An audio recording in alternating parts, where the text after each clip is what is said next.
Welcome back to another update on the new Demerara Harbour Bridge under construction. Today we will have Minister Ejil and Minister Indar explain to us the progress of the bridge. So let's go.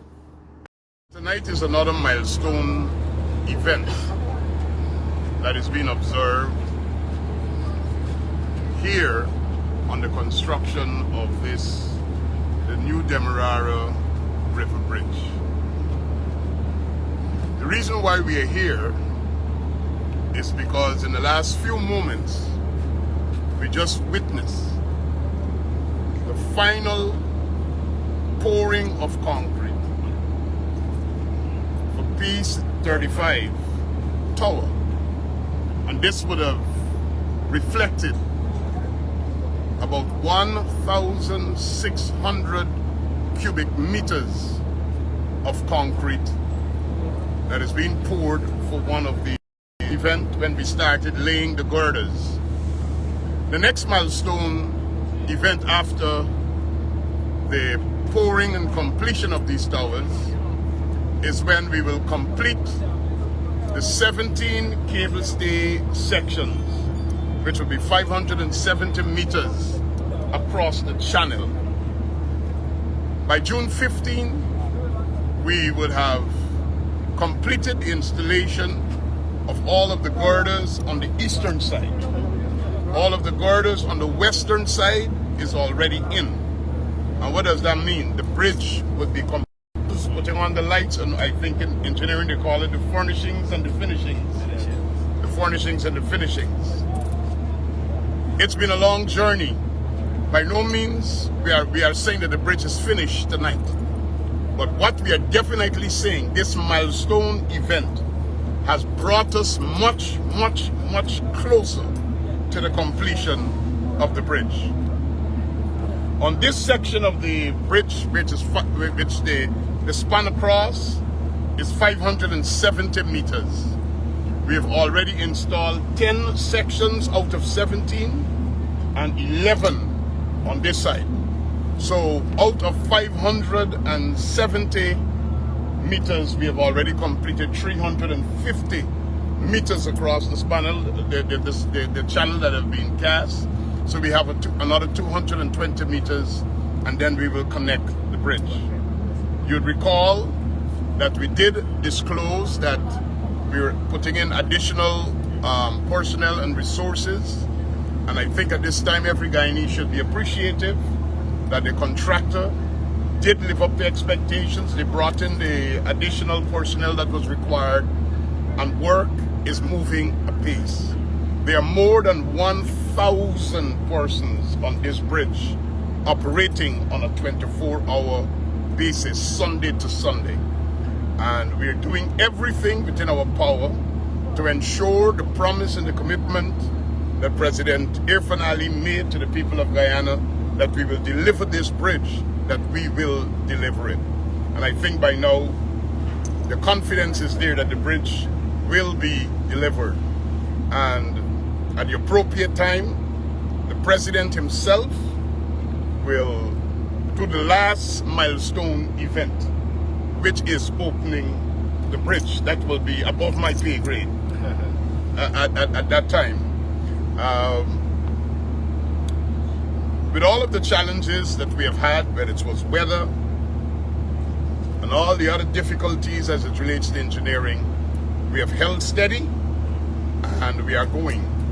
And I stand here tonight with a sense of satisfaction, because when we had the last milestone event of the beginning of the placement of the girders, my colleague, the former Minister of Public Infrastructure, took to the media and basically sought to undermine the confidence that this bridge will be completed in time by declaring that the bridge would not be finished on time.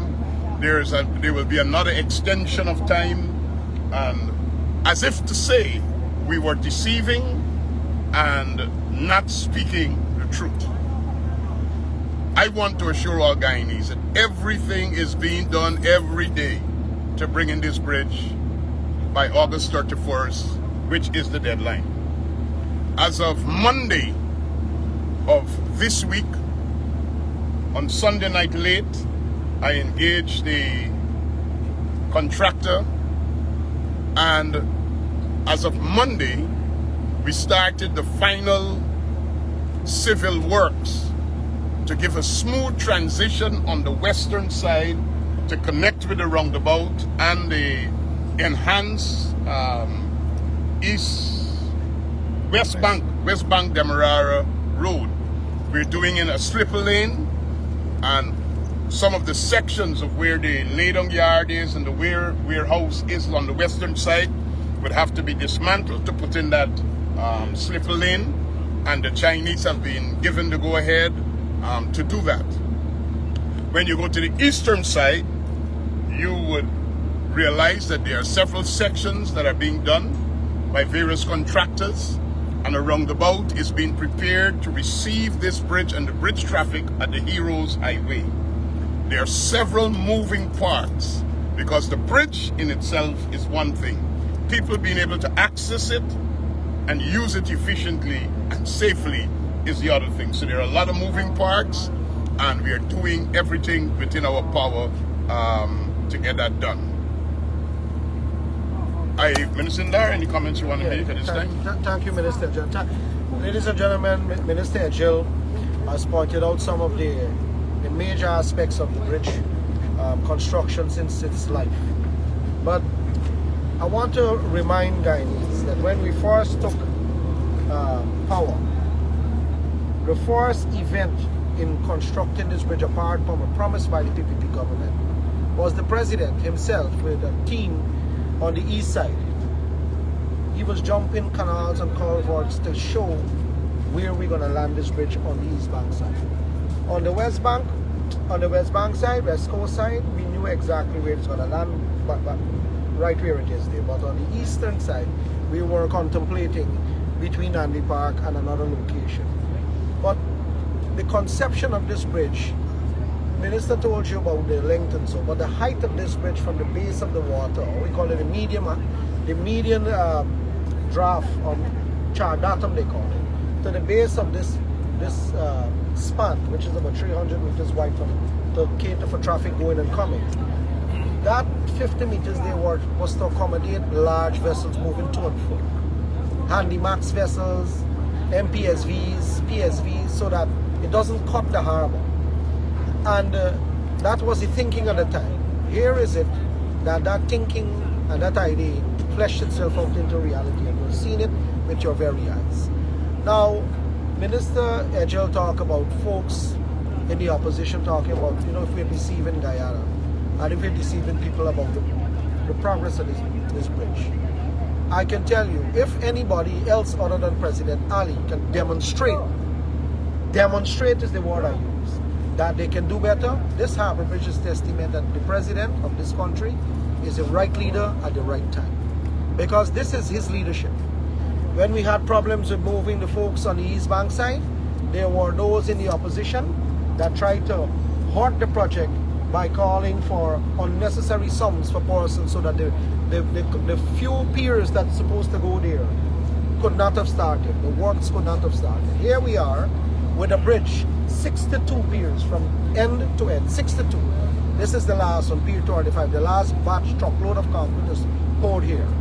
Now, when this bridge is finished, what you're gonna feel is a ride on this bridge that is gradual. It goes gradually, 2.5 degree slope until it reaches high span. When it reaches high span, you'll see at 4.8% lift in the gradient to take you up into the high span. So you're gonna have a smooth ride on this bridge from corner to corner to bleed the traffic in and out from the city. Now, there are a couple of things. This project have 100,000 clerk works. What I mean by that, everybody that drives on the Demerara Harbor Bridge can tell you what you're doing and what you're not doing. 100,000 clerk workers. And I can tell you, every single person that I've saw at least, they are feeling with a sense of pride that Guyana has achieved something monumental here. Monumental. And we must be able to come together as a country when projects like these are happening in Guyana. This is meant to connect not just to region and commerce and the rest of things. This project is to show the rest of the world that we can build massive structures too right here in our country. Look at this engineer here. This is Mr. Patrick Thompson. I want you all to put a camera there. This is our project engineer from the ministry. He is an Harvard graduate. He works in Guyana. He's been leading our team and advising myself and Minister Ejil and the president in this project. And this is the kind of talent we have on the ground here. Apart from the 1,390 something people that is working with the contractor, we have our team too that is looking at. Where's the other young fella? Where's the other? Well, he's right behind me in the stage. Look at him. Right? Another young Guyanese engineer that is on this project. We have Polytechnica, that is the engineers, what we call it, owners engineers or the supervisory consultants. They have been doing a fantastic job to make sure that the quality assurance of the bridge, every batch of concrete that it reached the PSI, every single thing that we do here is done properly. And they're an Italian company, a world-class company. So although the Chinese contractor has been working day and night, and they have done everything possible in spite of shipping challenges. The Panama Canal being closed, we had to deal with those things. We had to deal with problems with the Suez, when they had Suez Canal, they had attacks there. All of those things affected this project. We in Guyana and Demerara, but those things affect the shipping of most of the component parts that we have here. So all in all, I want to say, I can stay all day and tell you about all of the issues that we had, but you know what? We overcome them. Yeah. We overcame every one of them, and this bridge will be a reality. When the doubters say we can't build it, look what is rising from the two banks of this river. So yes guys, there you had it from Minister Ejil and Minister Indar on the progress of the bridge, and it's set to be completed in August. The opening date will be August 31st of this year, 2025. So today being June the 10th, we have the progress coming up of the opening in August, somewhere at the end of August. So this is Nandi Park, Peters Hall area where the old Demerara Harbor Bridge is. And as you can see, traffic is busy going over the bridge. All of these cars and buses and trucks that are traversing from region 4 to region 3. So it's linking the east bank of Demerara to the west bank of Demerara, and all of this will be part of Guyana's history. The Demerara Harbor Bridge will be part of Guyana's history. That once upon a time we had a toll that you have to pay to go over the Demerara River, and this will be no more come August 31st. Going over the bridge, it will be toll free from this new structure, this new high span cable section bridge.